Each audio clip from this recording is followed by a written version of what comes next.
Finally this hour, we want to get to more of the biggest stories from last night's 98th Academy Awards, which were held at the Dolby Theater in Los Angeles. They were hosted by Conan O'Brien, and they featured all the glitz and glamour you'd expect. The ceremony featured not only a new category, but also several historic wins. Lots to get into, so let's bring in Erik Davis, correspondent for Fandango and Rotten Tomatoes. Good to have you with us. Obviously, the big headline, one battle after another, was the favorite all-award season. Takes home 6 trophies.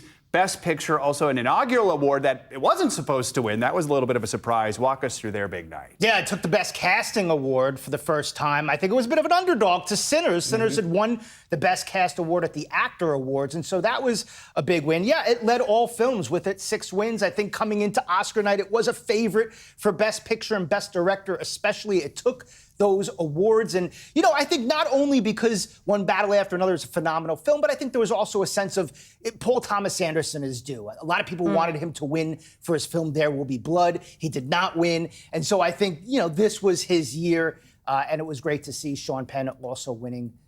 Well, we didn't see Sean Penn Sean Penn not there, but he did pick up his 3rd Oscar for Best Supporting Actor. Sinners, though, had the most nominations, but then second in wins. What did it win, and what are people saying? Yeah, 4 wins out of the 16, but I would argue that 3 of them are groundbreaking, historic wins. You know, start with Best Original Screenplay for Ryan Coogler, only the 2nd black man in history to win that Oscar behind Jordan Peele, who won for Get Out. A big win for Coogler, really happy to see him. And then, of course, his partner in crime, his longtime collaborator, Michael B. Jordan, winning for Best Actor. Keep in mind, Ryan Coogler's first ever film, Fruitvale Station, starred Michael B. Jordan. Jordan has starred in almost every single Ryan Coogler directed movie. These guys have been best friends for a long time. To see them both take home Oscars was great. And then Best Cinematographer, the woman who won for that, Autumn Durald Arkapaw, first woman in history to win Best Cinematographer. Also, first woman of color to win this award. First woman to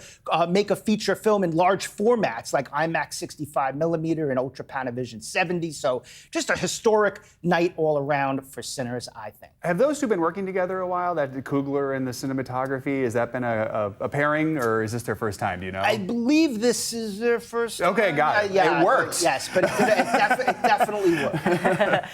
Another first golden from K-pop Demon Hunters, probably now stuck in your head that I've even said it, winning for Best Song. Let's play a little bit from the composer EJ first during their speech. Growing up, you know, people made fun of me liking K-pop, but now everyone's singing our song and all the Korean lyrics. I'm so proud. Oh, so sweet. Why is this one such a big deal? I mean, director Maggie Kang, first woman of South Korean descent to win Best Animated Feature, first K-pop song to ever win Best Original Song. And I mean, you know, this film reminded me of Frozen. It reminded me of that same sort of pop culture phenomenon where not only is the film super popular, but the music, you know, tops the charts. And just really great win, I would say, for K-pop culture.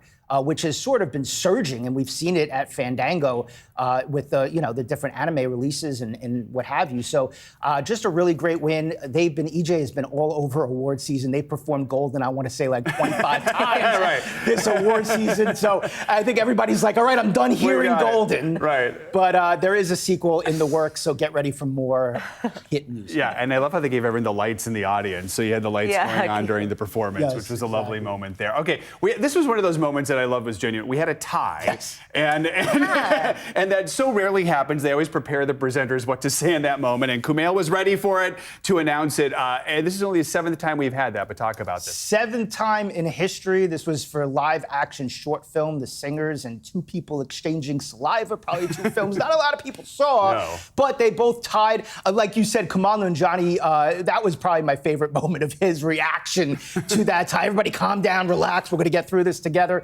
But really great moment. I mean, probably the most famous tie in history, 1969, Katharine Hepburn, Barbara Streisand tied that year. Barbara was there to accept the Oscar in person. So, but yeah, I think the last time there was a tie, I want to say 2013. So it's been a minute since this has happened. I kind of forgot it was allowed. I was like, huh? How did that happen? Okay, Billy Crystal gave this touching tribute to his best friend, Rob Reiner, and really just this whole segment in memoriam was pretty incredible. Yeah, we knew this was going to be one of the more touching in memoriams in years. I mean, not only did we lose Rob Reiner in tragic fashion, Billy Crystal gave a really great sort of nod to Reiner and his career. I mean, this guy he had banger after banger for several years.